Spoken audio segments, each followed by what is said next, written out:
Alright, well, we're going to up the game on this. I was told I need to show my face, so here we go. This is a Lincoln MKX I'm working on today. I'm going to be working on the spark plugs. It's got a misfire on cylinder number 6. We got to pull the intake manifold. That's a pretty easy job. You know, it's just a lot of work. You got to tear it apart. So part of showing my face means you need to subscribe. It'd be nice to get over 1,000 subscribers sooner or later. So I appreciate you smashing the button, and I'll take you along for the ride.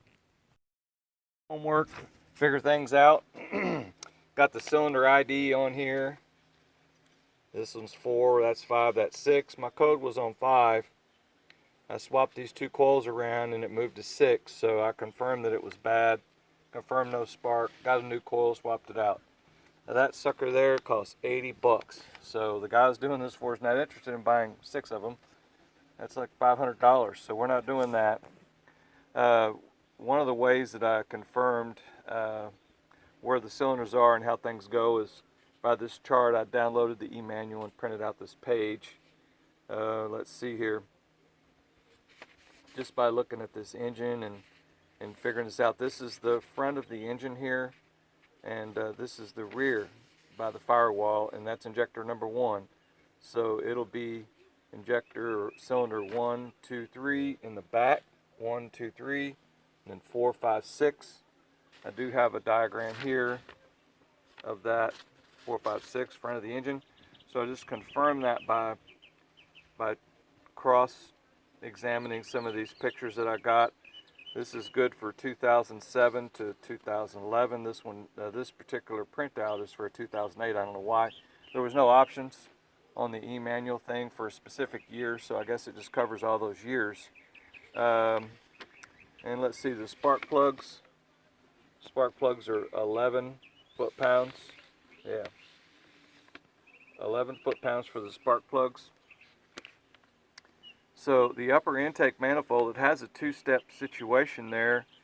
You tighten it to 15 foot-pounds and turn it 180 degrees, and that's pretty dang tight. I think you should be very careful with that and make sure you do it right, because you don't want any leaks on this thing. So what I'm going to do here from this step on forward and try to take you along for the ride.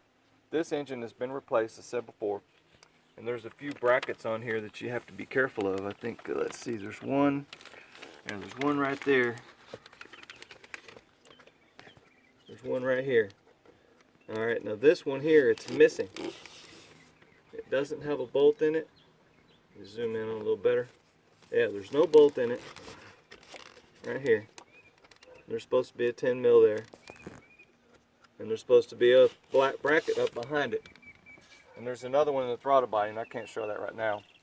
But whenever I do this, you know, I try to keep track of what's going on. This motor's been replaced, so whoever did it, obviously there's some tatty things going on here, some wires looking funny, and you know, it's not looking well. It needs some other repairs as well. So I'm just trying to focus on one thing right now. But anyway, so you want to get all this junk out of the way so you can get to the back.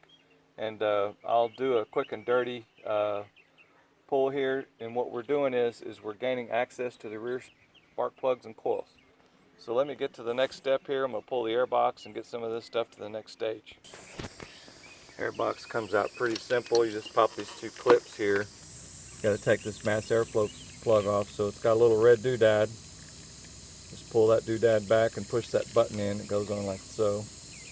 Push that button in on the bottom.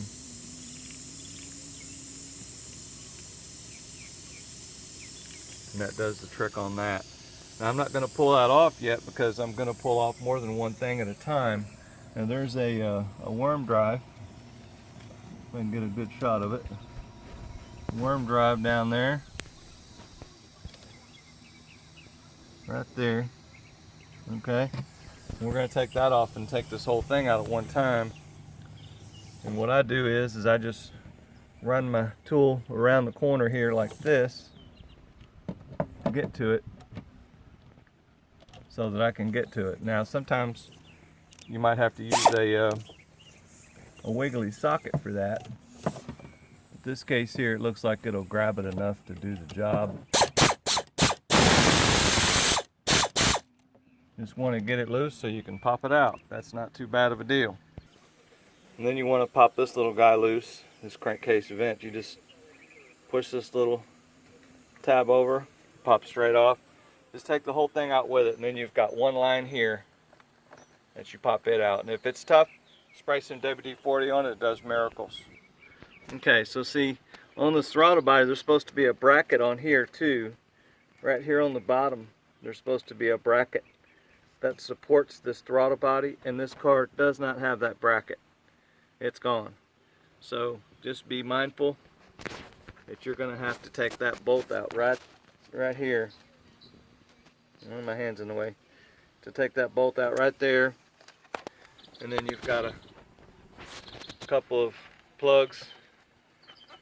Pop this plug loose, and I'm getting some really bright sunlight right now. It was nice a minute ago, but the sun has decided to show up for the game here. That's hard to do with one hand. So anyway, so you're going to want to take some of these hoses off. Some of these hoses are pressed. You just press the button on it.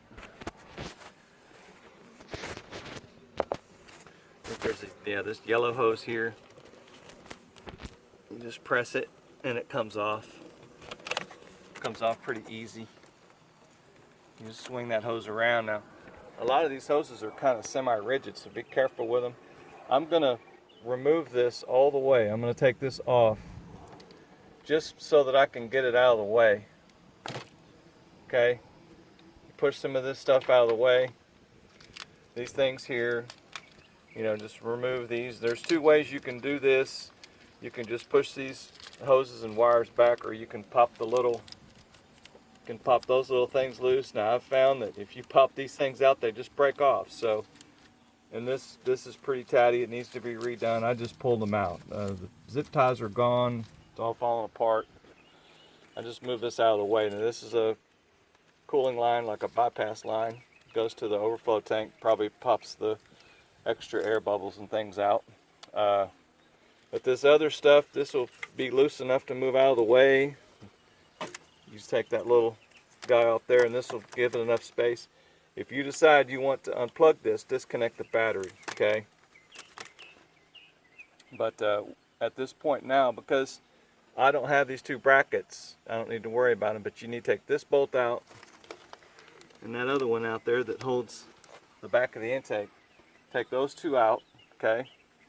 And disconnect this plug. I can't get it with my left hand. There we go, it's coming. Alright, so we're ready. We can take these 8mm all out of this intake manifold and pop it off. So these intake bolts are all the same length. They're supposed to all be the same bolts too, but somebody has fiddled around. I've got some other bolts that are mixed around too, but this is the correct bolt here. This one here will do the job. The only bolt that's different is this bolt here. It's a little longer. Comes out like that, no big deal. Okay, this stuff comes out really easy. Alright, so the point we're at now, and this is the place where you're going to find the shortcut. Let me go ahead and I need to pull this guy off. Those two there are 11mm, and they have a little metal grommet in there. You have to take that metal grommet out with some needle nose pliers. You can even see it. The sunlight's so bright. You have to take the little metal grommet out because this bolt here is blocking it. But it comes out pretty easily. I'm just doing that to get space for that throttle body because of the way I'm going to do this, and you'll see in just a minute. Okay, so you pull these two little metal grommets out, and that'll give you some space because that thing it's pretty close to that bolt there. It doesn't want to cooperate otherwise, so just do that.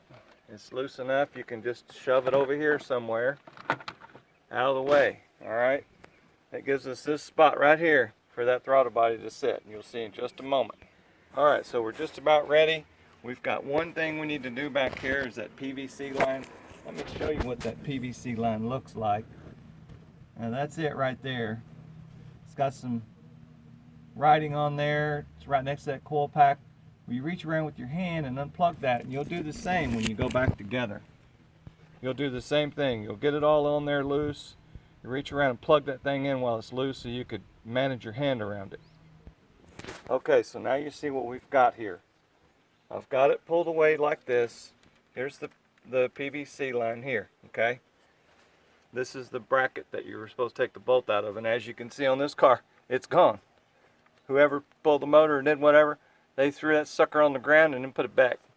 And this is the hose for the brake booster. I just left it on there, okay? It's fine. All I'm going to do is move this over enough, like this, so that I can get to these coil packs back here, okay? As soon as I can get to these coil packs, we're in good shape. Okay, so I numbered those cylinders back there previously, and what I did with these coil packs is I lettered them. Now, if you look at the electrical schematic diagram on these, there is a letter reference to these coil packs. So don't get confused with that. I don't think I did it right, but I just did it for my reference so that if I have a bad coil or a bad cylinder or something going on, I can move it to another spot.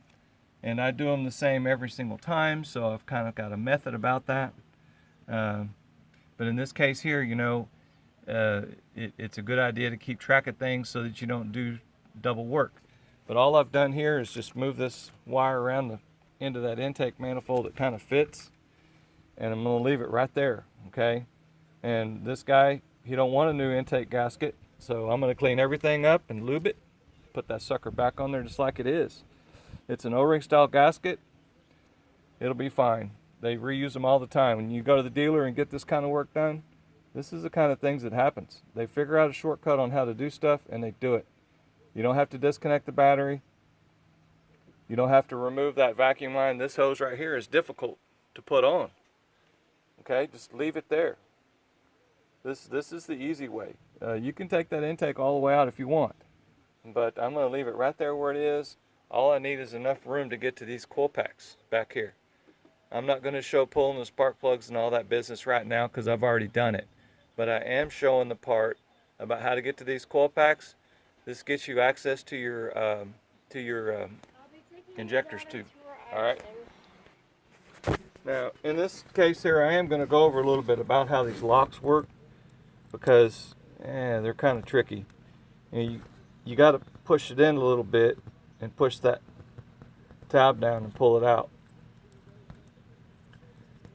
And this one here, it feels rubbery, you know, but that's how it works. It just hooks onto this tab, and that tab has kind of got a little, ramp on it. Okay, it's not that big of a deal, but you got to be careful. These come out kind of easy. It's no big deal. Whenever you do this, just make sure that when you pull that out, the hole is clean. It's got to be clean, and it's got to look brand new inside. And the other issue. I think I already talked about it, was the issue of the spark plug wrench with the socket sticking in the hole. I think I already talked about that, so I'm not going to go over that again, but I just wanted to get you guys a look. Now see, this connector here, this one here is broken. Okay, you see how it's broken? And so if you try to push that tab down, it's not going to work properly because that tab is hanging out there. You can see it sticking out in the front. So when you push it, it's not going to work properly. So what you have to do is you have to get a little pick tool like this, okay? And you put that pick tool in there in the front of it and prise up a little bit when you pull, while you're pulling. Got to prise up on that tab in there, or push that little red thing out of the way because it's blocking that tab from coming out. And I know this seems crazy, but yep, there you go. So you just prise up on a little bit and release it, come out.